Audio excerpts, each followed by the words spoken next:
Developing as a manager can be quite difficult if you already aren't a manager, because that's the way you develop. You really develop your skills by actually doing. And this goes for all my videos that I'm uploading. In order for you to actually implement these tools, is for you to actually do them, not just research them. And that's something that maybe a lot of people have trouble doing, right? Is you read it a lot, but you kind of get stuck there and then you don't actually implement them. Same thing with developing. In order for you to really develop, you need to actually be in there testing these theories out, implementing them, and getting feedback from the employees, or visually you seeing the feedback and the actionable results, and for you to actually develop yourself as a better manager. So I'm going to break down this video into people who haven't managed but want to manage, and people who already manage. So there's a quote that says, "The wise man learns from the mistakes of others." And I think there's some truth to that, right? Like, you don't want to make mistakes that somebody already made. But there's times where you just make the mistakes because it's part of life and it's part of the operation. It's just business the way it is. You can put as many contingency plans as you want, but something might happen.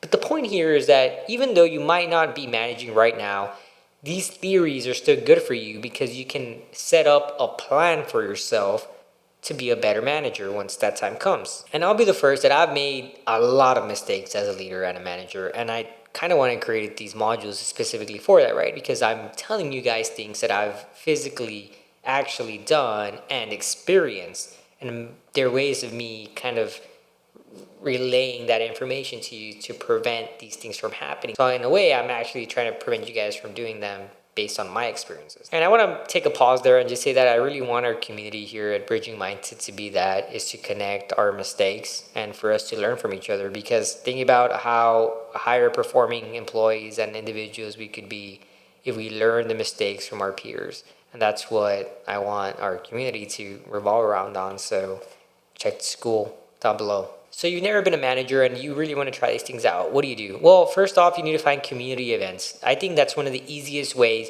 for you to actually try and be a manager.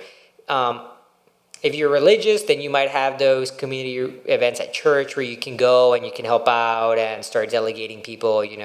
If you happen to be at a university, then you can get into clubs. You can start getting into different departments where people let you go in and do public speaking and managing, or you can do workshops. There's some workshops that actually bring in students for people who haven't been managers, and they help you manage by going up there and leading the team and actually getting your hands dirty, right? You should also be networking in these events or outside of the events with people who have been managers, because that's when you can kind of ask them questions and really drill into what it means to be a manager. But your first step should be to find events where you can actually manage. The second step is to start asking people while you're there or outside of there, hey, how did I do? Or hey, what is something that if you were in this scenario, what would you do? Because maybe you don't want to ask your boss directly, right? Maybe you just don't have that relationship, and at work you're kind of like, man, if I was a manager, I don't know if I would do this. So maybe you need to get involved with people. Use Reddit, use communities,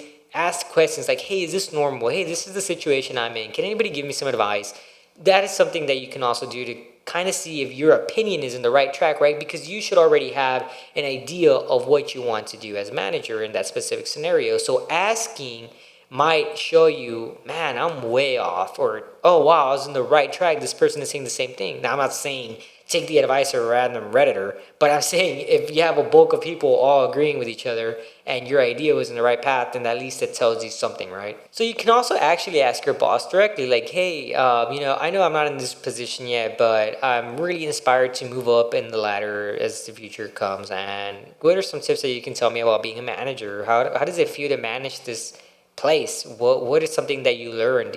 Sit down with them, actually, ask them these questions. And some of them might tell you. That's nothing wrong with actually telling the employees something like that, because it means to me, if I was the manager and somebody came up to me and said that, I'd be like, oh, cool, this is a high performer in my opinion. This is somebody that is going to learn, and is somebody that's going to be vital for the operation. But not everybody thinks that way. Just keep an open mind. Know how to judge the character of your boss before you do that. But you definitely do want to have those community events in your resume as far as you wanting to become a manager. Because right now, if you're just doing clerical work and the next position is a manager and it's outside of your department and you've never actually led a team, it's going to be a little bit difficult to sell. But you can say, when the question comes, well, how many people do you manage right now? Well, I don't manage anybody, but I'll tell you something. I've been exposing myself to these types of scenarios by asking these questions, or I've been getting trained by my manager, or I've been volunteering at community events, and I've been managing this team of this many people, and I've been doing workshops, and I've been doing this. And there's a lot of things you can do to show, oh wow, this guy might not be a manager, but guess what? He's ready for the next step because he's putting out there experiences where he's already managed a team. Now, it's very important too, if you've never managed a team and you're trying to get into a position where you are a manager of teams, you should say, if I was the manager, this is what I do. And these are things that I've brought up to my manager that were implemented, which tells me I'm in the right path, stuff like that. Don't say because I was in the right path, but say these are things I implemented that were put into place. And that's a very important topic, is that you need to actually be putting in your input to improve the operation to show that you're ready to be a manager. Because if you're just a worker, just like everybody else, and then randomly you're like, man, I can run this place, but you've never done anything to actually show that, you might not be as ready as you think you are. This last advice might be a little bit sketchy, but I would say start managing your peers. I'm not saying to tell them what to do or tasking them out, but at least say something like, hey man, did you get that report done? Because I think we have it due at this time. And they might be like, who are you and why are you telling me this? But you know what? It exposes you at least to getting that pushback, because as a manager, guess what? You're going to get pushback all the time. But I'm not saying start delegating your peers. I'm just saying maybe you just throw it in there and get your feet wet and get some negative pushback, because I think that's good. That'll build some good character for you. Finally, just show the manager that you know and understand the big picture, because that is one of the biggest differences between a entry-level position and an intermediate level position, is understanding the way the operation runs outside of your role, which is what a lot of people don't really understand when they're starting off. They just see me, me, me, me. This is my operation. This is how I'm going to do it. And it really bothers me that other people are, no. Me, me, me, me type of mentality needs to break for you to really go from that clerical position to the manager position, or that manager to the senior manager, even then, right? Because if you're a supervisor going into a manager, you're a manager going into a senior manager position, guess what? Every time you move up, your horizon gets wider and wider and wider. When you're a clerk, you're seeing things like this. When you're a senior manager and now all of a sudden you're in charge of regions, guess what you're doing? You're looking at the whole area. The way you can really get there is by showing that you understand that before you're there. Meaning you're a clerk and you're ready to be promoted to a supervisor or a manager. You can say, yeah, I understand because I was talking to this department and they were telling me that these things are happening and it's affecting us. And I think that it would be really good if we already kind of start pivoting or whatever, At least showing you understand the bigger picture of the operation and not just your own little department can really go a long way into getting promoted. And that'll put you in a manager position, right? So you haven't really managed, but now you have ways of at least trying to get into a managing role and experience, and also a way to show that operationally you kind of know how a manager thinks. And not only that, but now you're implementing methods that a manager should be implementing. And if that company you work for doesn't really care about that, they don't really show that they're going to promote you, then that's when you start applying for the positions. Now, let's say you're a manager who already manages and you want to be a better manager. What do? The first thing you should do is look at the people who have left. Not at the people you have there right now, but the people who quit the company. So at this point, you should pull your KPI that has your turnover rate. If you don't have a KPI that actually shows you that, then you can probably create one pretty easily if you just backtrack enough and say, okay, this many people left. I would include the start date, their hire date, and their termination date. And if you have a reason why, you should put that as well if you don't have a KPI created. And if you need help with creating one, check the website link below. I'm doing coachings for these types of things, so I can help you set that up. So you really want to look at how many people left and what their average days of service were for the company and why they left. Once you start reviewing why they left and their average, their average time in the company, you can start seeing, okay, well, was there anything that the managers really impacted, right? So we kind of looked at those surveys in the first video, and we saw that a lot of people don't like that they're not recognized enough. Well, let's look at your KPIs. Did anybody leave because of that? Did anybody leave because, they felt sick, or they just had family problems. A lot of times, I'll be honest, when they have family problems or they have personal issues on there, it's probably because they didn't like the operational stuff of what they were doing. And I know this because I've called people that used to work for me, and I've called them and said, hey man, I know you left maybe 2 months ago, but I just really wanted to know, man, is everything okay? Is there something I could have done differently? Because I'm trying to really improve myself and the operation, and it just bugs me that you left, and I really don't know why, and I just wanted to confirm. You'd be surprised how many people are like, you know what, man, yeah, I didn't like this. I didn't like this person. Yeah, that person was just real mean to me, and yeah, I didn't like the vibe. I didn't like working nights. Oh yeah, it's a lot of this stuff comes out afterwards that you didn't know about that is really affecting your numbers. So okay, you look at the turnover, you have the information you need, and now you have something to base yourself as a manager off, right? If there's nothing there, then that's good. That's saying that you're doing something right? It's saying that you as a manager, at least in this aspect, in your employee retention is good. Now, if there's stuff that you need to improve that you're seeing, oh man, all these people are leaving because of this. Are you serious? Probably pay. Oh man, everybody's leaving because of pay. What do I do? Well, I mean, that's not really you unless you're the business owner. But if you are the business owner, then hey, you need to pay them more because your churn is affecting your bottom line, believe it or not.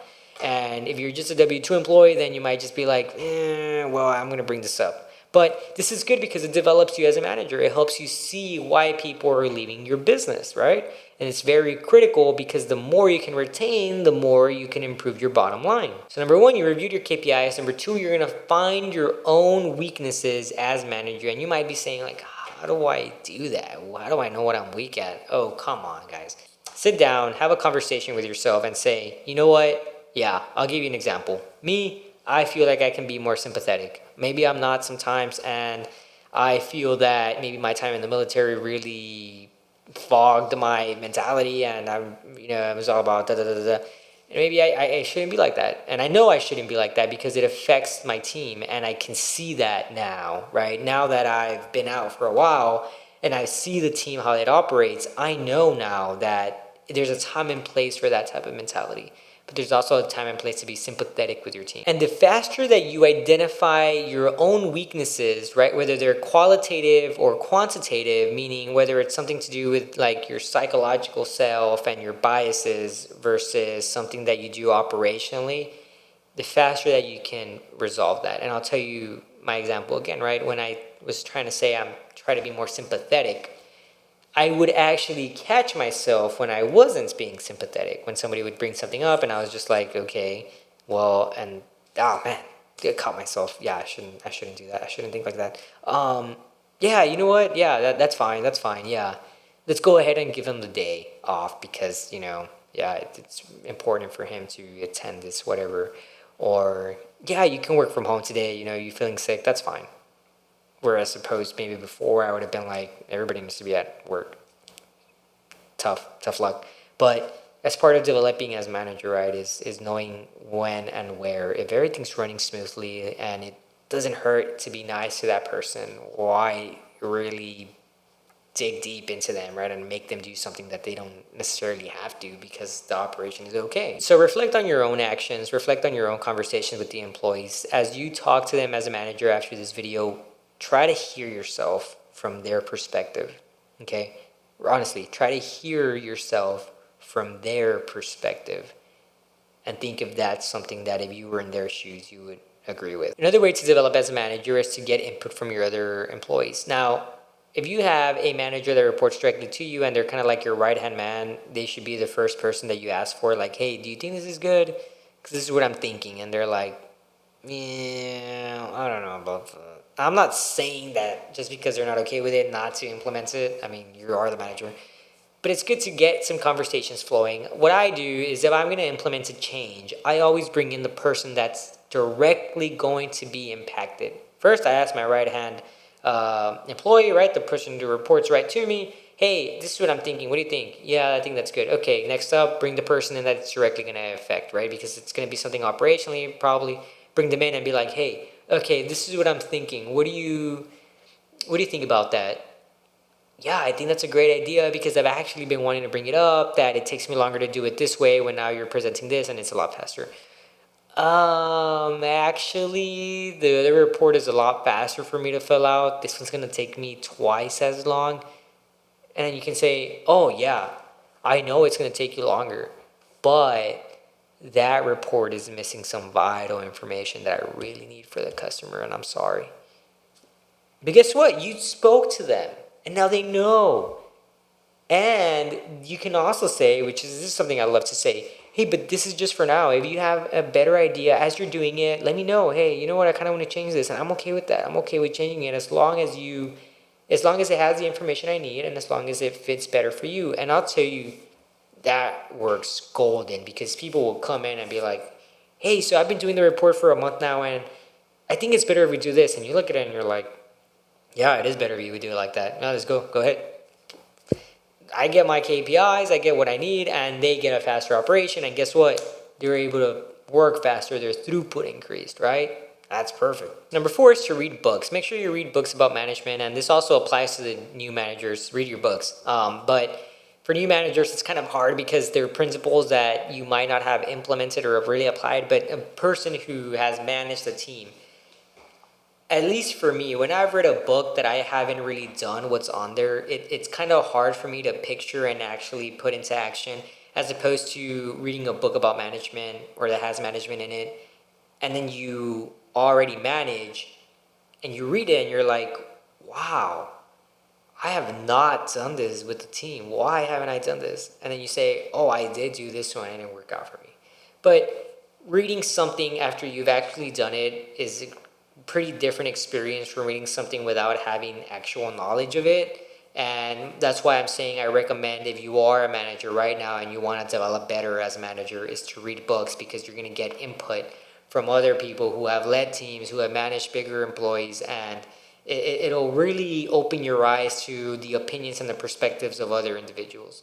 And I do have a link to management books and leadership books on my website. I also want to emphasize that that's what bridging mindset is. Being a manager in a military department and being a manager at maybe Target are completely different, right? Like, you don't have to have the same principles, but there's going to be tools that you in your toolbox want to grab from a military manager and maybe from a Target manager, right? Because those are things that have nothing to do with each other, but there's traits in both of them that will benefit you, and you can put them in your toolbox and you bring them out whenever you need them. And again, that's what bridging mindset is bridging ideas together to use when you need them. I also forgot to mention podcasts. I know I said books, but podcasts also serve a lot of functions. And it's very good because you get to listen to the conversation, and I love conversations where they're back and forth, where it's actual dialogue about things. I'm not so much of a fan of the interview process sometimes if the questions aren't good, but there's some dialogue that is very critical when there's actual conversations and there's an understanding of the topic from both sides. Because I think sometimes you get conversations from an interview where one person is an expert in that field and the other person isn't, and it feels like maybe there's just not that much depth into the conversation. But a podcast regarding management would be very good for you to also get some information from. All right, and lastly is developing as a manager is to set a goal for yourself as a manager. What is something that you want to accomplish? And I'm not talking about numbers here. Don't add KPIs into this. Don't be like, oh, I want to increase the profit of the company. No. I'm talking about qualitatively, what is something as a manager that you want to improve in yourself as a person that can then flow into your employees. Because when your goal is to improve yourself as a person, in turn, you treat the employees better, you get better performance out of the employees, and guess what? Your bottom line is affected anyways. When you make the goal about a KPI, and when I'm talking about goal, I'm talking about specifically as developing yourself as a manager. When the goal has money tied into it, you're going to create processes and you're going to make a way to reach that goal, right? Because that's what you do as a manager, as an operator. But you want to learn. You want to develop yourself spiritually, mentally, better equipped manager to teach your team to reach that goal for you. You're going to reach that goal through your team at a certain point. Not always, right? If you're starting off, you might have to reach that point by yourself. But if you have a large team, they need to be well versed. And that's it for today's video, guys. Thank you so much for joining. I really hope you guys enjoyed it. I hope you guys saw something today that you found interesting, that you learned something. Please make sure you like, comment, and subscribe. There's a link on the bottom to a school community. There's a link to the bottom for our website. And if there's anything that you guys feel I could have done better, please let me know.